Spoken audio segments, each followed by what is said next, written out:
ভরতপুর গ্রাম পঞ্চায়েতে নতুন সঞ্চালক গঠন। মুর্শিদাবাদ জেলার ভরতপুর ১ নম্বর ব্লকের ভরতপুর গ্রাম পঞ্চায়েতে ৪টি উপসমিতি সঞ্চালকের ওপর অনাস্থা আনা হয়।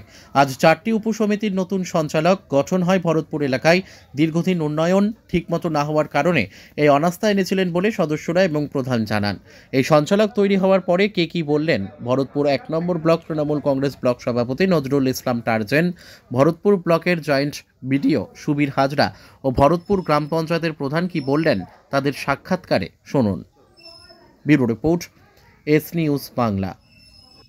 আপনারা জানেন যে আমাদের এখানকার যে ভরতপুর গ্রাম পঞ্চায়েতের যে প্রধান এবং সঞ্চালক ছিল, তো সেই সঞ্চালক ঠিকমতো কাজ না করার জন্য আমরা পদক্ষেপ নিয়েছিলাম। আজকে আমরা অন্তিম পর্যায়ে এসে সেই সার্থকভাবে 4টে সঞ্চালককে আমরা পদে বসালাম।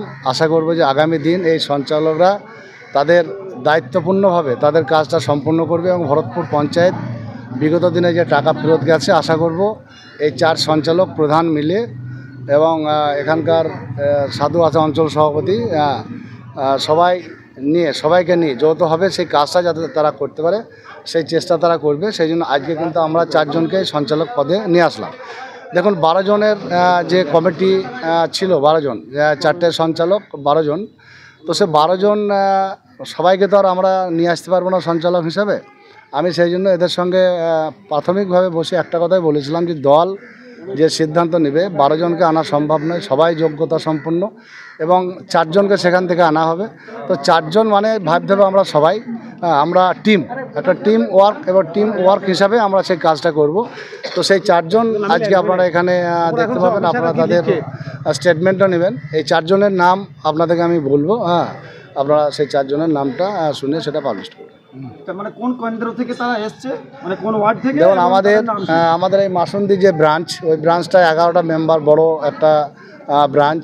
তো ওই মাসুন্দি ব্রাঞ্চ থেকে আমরা 2 জনকে নিয়ে এসেছি সঞ্চালক হিসাবে, আর একটা নিয়ে এসেছি এদিকে ঝিংড়ি থেকে ভরতপুরের যে পার্ট, আর একটা ডাঙ্গাপাড়া থেকে আমাদের অঞ্চলপাড়া পর্যন্ত। মানে প্রত্যেকটা ব্রাঞ্চে একটা করে, খালি মাসুন্দি ব্রাঞ্চে 2টো। এই 4টা সেই পদ যে 4 জনকে আমরা নিয়ে এসেছি সেই 4 জনের নাম এবং পদ আমি আপনাদেরকে বলছি। আমরা দলগত সিদ্ধান্ত নিয়ে নামগুলো পাঠিয়েছিলাম। শিক্ষা ও জনস্বাস্থ্য, এখানে 3 জনের কমিটি ছিল, কেওড়া বিবি, আবুল খায়ের, উত্তম দাস। এখানে আমরা কেওড়া বিবিকে শিক্ষা এবং জনস্বাস্থ্যে সঞ্চালক হিসাবে নিযুক্ত করেছি। এবং শিল্প পরিকাঠামো, এখানে ইসমা তারা খাতুন, রমজান আলী, আজিজা সুলতানা, এখানে রমজান আলীকেই আমরা সঞ্চালক হিসাবে নিয়ে এসেছি। এবং কৃষি ও প্রাণী সম্পদ, শাকিলা খাতুন, জুলু শেখ, আবুল কালাম আজাদ, এই যে 3 জন ছিল, এখানে শাকিলা খাতুন একে আমরা সঞ্চালক হিসাবে নিয়ে এসেছি। আর নারী ও শিশু উন্নয়ন, আহাদুন খাতুন, রিজিয়া সুলতানা আর সীমা ঘোষ, এই 3 জনের মধ্যে আহাদুন খাতুন নারী ও শিশু আগেও ছিল, এবং একে আমরা নারী ও শিশুতে এখন বর্তমানে রেখে দিলাম।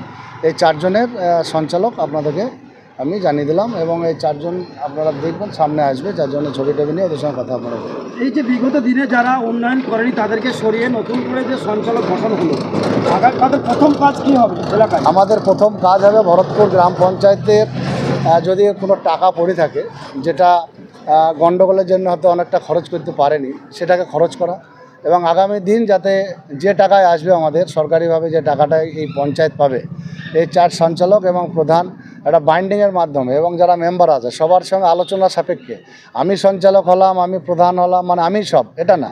আমি এখানে এটাকে আমি বলবো যে সবাইকে নিয়ে যৌথভাবে আলোচনার ভিত্তিতে তার ওয়ার্ডে যাতে কাজ হয়, প্রত্যেকটা ওয়ার্ডে যাতে কাজ হয় সেটাকে দেখার জন্য এবং বলবো। এবং আমরা চেষ্টা করব সেরকম প্রধানকেও বলবো, আমরা সঞ্চালকদেরকেও বলবো, নিজের মতো করে সব কিছু না করে সবাইকে নিয়ে চলার জন্য একটা বার্তা আমি সবাইকেই দেবো। শিল্প পরিকাঠামো, আপনার লক্ষ্য কী হবে? এই ভরতপুর টোটাল পঞ্চায়েতের যে কাজগুলো আছে সেই কাজগুলোর জন্য প্রধানকে মিটিং ডাকাবো, অনুরোধ করবো। এই মিটিং ডাকার পরে টোটাল জিনিসটাকে নিয়ে সম্পূর্ণ কাজটাকে ভালোভাবে করানোর চেষ্টা করবো। আচ্ছা, বিগত দিনে এই যে উন্নয়নটা করবো বলছেন, এটা কি থমকে ছিল? অবশ্যই থমকে ছিল। কেন থমকে ছিল? 4 সঞ্চালকের মধ্যে 3 সঞ্চালক সই করতো না, আসতো না, তারা কাজে বাধা দিত। সেই কাজ কি এখন খুব জোর কদমে চলবে? 100 বার চলবে। আর কি লক্ষ্য আছে আপনার? আবার কি, পঞ্চায়েতের কাজ করার লক্ষ্য, মানুষের উপকার করার লক্ষ্য, এইটাই। কেমন লাগছে আপনার? খুব ভালো লাগছে। আপনার নাম কি? রমজান আলী, কোন ওয়ার্ড? 3 নম্বর সংসদ। সরকারি বা ইলেকশনের যে নিয়মকানুন সে পদ্ধতি মেনে আজকে আমরা উপসমিতির যে সঞ্চালক সে গঠন আমরা করলাম। 4টে যে উপসমিতি ছিল ঠিকঠাকই হয়েছে। আমাদের যে 4 জন উপসমিতি এখানে মানে আনএনিমাসলি তারা ইলেক্টেড হয়ে গিয়েছে। হ্যাঁ, এই বিষয়ে আর কোনো কিছু বলার নাই। ঠিকঠাক ভোটাভুটি হয়েছে? না না, ভোটাভুটি হয়নি। হ্যাঁ, মানে বিরোধী পক্ষ কেউ এখানে আর রিপ্রেজেন্ট করেনি। মানে 12 জনের যে কমিটি, সেই হ্যাঁ। 12 জনের কমিটি কি কোনো সমর্থন ছিল না কেউ অসমর্থন করেছিল? না না, সবাই সমর্থন ছিল। হ্যাঁ। আইন কিছু করতে দিচ্ছেন না, তারা অর্থের মিটিংয়ে সই করতেন না, চিঠি পাঠালে চিঠি ধরতো না, আসলে টেবিলে অত্যাচার করতো, কোনো সই টই দিত না, কোনো উন্নয়ন আমরা 1.5 বছর থেকে করতে পারছি না, মানুষের উন্নয়নের পাশে থাকতে পারছে না। ওই এক সঞ্চালকের জন্যে আর দুটোকে সঙ্গে নিয়ে তাদেরকে সে ষড়যন্ত্র চালালো, তাদেরকেও এক সাইডে নিল। আমি একটা সঞ্চালক নিয়ে যেটাই করেছি, আমি কোনো টাকা পয়সা ফুরাতে পারছি না, অঞ্চলে পড়ে থাকছেন, আর মানুষের উন্নয়নের দিকে আগাইতে পারছি না।